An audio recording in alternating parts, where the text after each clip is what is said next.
बात करते हैं एलआईसी हाउसिंग के मैनेजमेंट से। चौथी तिमाही में कंपनी की ब्याज आय करीब करीब 3.2% घटी है। हालांकि मुनाफे की बात करें तो उसमें 25% का बढ़ोतरी हमें देखने को मिली, 25% की। एसेट क्वालिटी में भी अच्छा सुधार देखने को मिला है। नेट इंटरेस्ट मार्जिन में भी बढ़त रही है। नतीजे और ग्रोथ आउटलुक पर बातचीत करने के लिए हमारे साथ जुड़ रहे हैं कंपनी के एमडी एंड सीईओ त्रिभुवन अधिकारी जी। त्रिभुवन जी, बहुत स्वागत है आपका सीएनबीसी आवाज पर। Very good morning sir. सबसे पहला सवाल तो ये, क्वार्टर 4 में नेट इंटरेस्ट मार्जिन में अच्छा सुधार देखने को मिला है। आरबीआई ने ब्याज दरों में % की कटौती की है, हमने देखा। और ऐसे में आगे मार्जिन को लेकर आपका क्या आउटलुक है?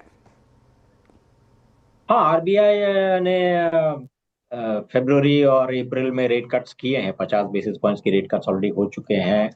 हमारी उम्मीद ये है या मेरी उम्मीद ये है कि जून की एमपीसी में भी एक 25 बेसिस पॉइंट्स का रेट कट होगा। अब उसके बाद आने वाले साल में क्या होता है ये तो परिस्थितियों में निर्भर करेगा। बट हाँ, cost of funds for borrowers हमें निश्चित रूप से कम करने पड़ेंगे, क्योंकि ये रेपो रेट कट जो भी हो रहा है उसे पास ऑन करना पड़ेगा। और दूसरी तरफ जो कॉस्ट ऑफ बोरोइंग, क्योंकि हाउसिंग फाइनेंस कंपनीज के लिए कॉस्ट ऑफ बोरोइंग भी बहुत बहुत इंपॉर्टेंट है कि किस कॉस्ट पे हम बोरो करते हैं, उसी के अनुपात में हम कॉस्ट ऑफ फंड्स में कमी कर सकते हैं। तो कॉस्ट ऑफ बोरोइंग्स पर निर्भर करना पड़ेगा। वर्तमान जो स्थिति है, हाँ, पिछले वित्तीय वर्ष हमने गाइडेंस 2.7 और 2.9 के बीच निम्स का दिया था, और साल के अंत में 31 मार्च 25 को हमारा निम 2.72 रहा है, closer to the lower end of the guidance को जो हम टच कर पाए हैं। इस साल भी मार्जिन प्रेशर में रहेंगे मुझे उम्मीद लगता है, बट मैं उम्मीद करता हूं कि अगर हमारी ट्रेजरी मैनेजमेंट बोरोइंग प्रोग्राम को हम सही ढंग से इम्प्लीमेंट कर सकें, कॉस्ट ऑफ बोरोइंग्स को हम कम कर सकें, तो निम्स पे बहुत ज़्यादा फर्क नहीं पड़ने वाला है। वर्स्ट के सिनेरियो में समझता हूँ निम्स हमारे 2.6 और अपर एंड में 2.8 के बीच रहेंगे वर्तमान वित्तीय वर्ष में। बिल्कुल त्रिभुवन जी, अगला सवाल मेरा लोन डिसबर्समेंट को लेकर है। क्वार्टर 4 में लोन डिसबर्समेंट कैसी रही सर, और क्या फैक्टर्स रहे लोन डिसबर्समेंट को लेकर, क्या अनुमान है आपका? सच कहूँ तो लोन डिसबर्समेंट 10% तो नहीं, 8% के आसपास हमारी total Y on Y loan disbursement growth रही है। Q3 यानी कि सितंबर से अक्टूबर से दिसंबर के बीच में थोड़ी सी दिक्कतें हमें आई थी हमारे दो क्षेत्रों में, बैंगलोर और हैदराबाद में, जो कि हमारे कंपनी के बिजनेस को काफी जिनका शेयर कंपनी बिजनेस में काफी ज्यादा है। पर अब Q4 में ऐसा कुछ नहीं है। Q4 में हमने अच्छा काम किया है। 19,200 करोड़ की हमारी डिसबर्समेंट रही है, जो कि अमूमन 16,500 के आसपास रहती थी विगत वर्षों में।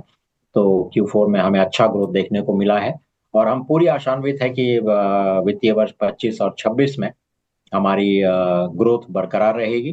प्रयास रहेगा कि इसको हम और बढ़ाएं। 10 से 12% का ग्रोथ का गाइडेंस मैं मार्केट को देना चाहूंगा कि इतना तो हमारी ग्रोथ अवश्य रहेगी। ओके। क्वार्टर 4 में कैपिटल एडिक्वेसी रेशियो मजबूत रहा है। क्या कंपनी की आगे कोई रकम जुटाने की ऐसी कोई प्लानिंग है, कोई योजना देख रहे हैं? नहीं, वी आर एडिक्वेटली कैपिटलाइज, जो अंग्रेजी में कहते हैं कि हमारे कैपिटल पर्याप्त है इस वक्त। लगभग हमारा बुक 3,07,000 करोड़ का है। जो वर्तमान कैपिटल हमारे पास में है उससे हम आराम से 4.5 लाख करोड़ तक ग्रो कर सकते हैं। तो इस वक्त कैपिटल की हमें कोई इस तरह की आवश्यकता नहीं दिख रही है, और ना ही कोई प्लान्स हैं कैपिटल रेज करने की।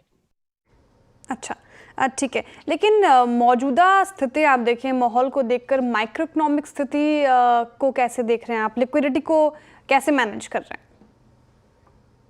नहीं, वर्तमान में तो लिक्विडिटी ठीक है। मार्केट में लिक्विडिटी इस समय तो काफी है, पर्याप्त है, इनफैक्ट पॉजिटिव लिक्विडिटी है।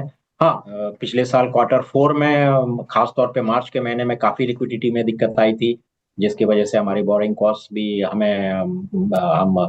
हमें काफी तो नहीं कहूंगा, पर एक बड़े हुए रेट पे हमें बोरो करना पड़ रहा था। बट इस वक्त तो लिक्विडिटी का कंडीशन मार्केट में ठीक है, और रेपो रेट कट्स के बाद बोरिंग कॉस्ट हमारी कम हुई है। हालांकि हमारे साथ एक दिक्कत है कि हमारा जो बोरोइंग है हमारी 45% रेपो रेट लिंक्ड है, बाकी 55% फिक्स्ड है। तो जब भी रेपो रेट घटता है तो केवल टोटल बोरोइंग बुक का 45% इम्पैक्टेड होता है, यानी कि उस पे हमारी बोरोइंग कॉस्ट कम हो जाती है। बाकी 55% क्योंकि फिक्स्ड है, हमें उसको कैरी करना पड़ता है। But right now liquidity position is okay, और हम समझते हैं कि हालांकि रेट्स रेपो रेट कट हो रहे हैं और वो हमें पास ऑन करने पड़ेंगे बोरोवर्स को, बट बोरोइंग कॉस्ट भी हम उम्मीद कर रहे हैं कि हम मेंटेन कर पाएंगे ताकि हमारे निम्स पे कोई बहुत ज़्यादा असर ना पड़े। ठीक है, Q4 में एसेट क्वालिटी में तो हमें सुधार देखने को मिला, क्या ये सस्टेनेबल लग रहा है आपको आगे चलकर भी? एसेट क्वालिटी क्वार्टर दर क्वार्टर, साल दर साल इम्प्रूव हो रही है। प्रोविजनिंग रिक्वायरमेंट्स हमारे घटते जा रहे हैं।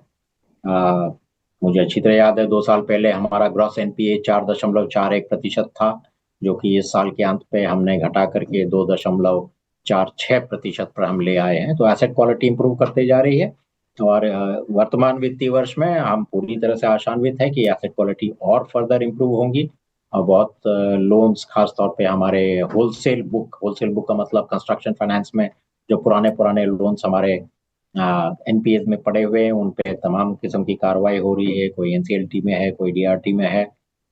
सरफेस एक्शन लगातार जारी है। काफी बोरोवर्स आ रहे हैं हमारे पास समझौते के लिए। तो गोइंग फॉरवर्ड हम काफी आशान्वित है कि हमारी एसेट क्वालिटी और फर्दर इंप्रूव होगी, एसेट प्रोविजनिंग रिक्वायरमेंट्स हमारी और घटेंगी।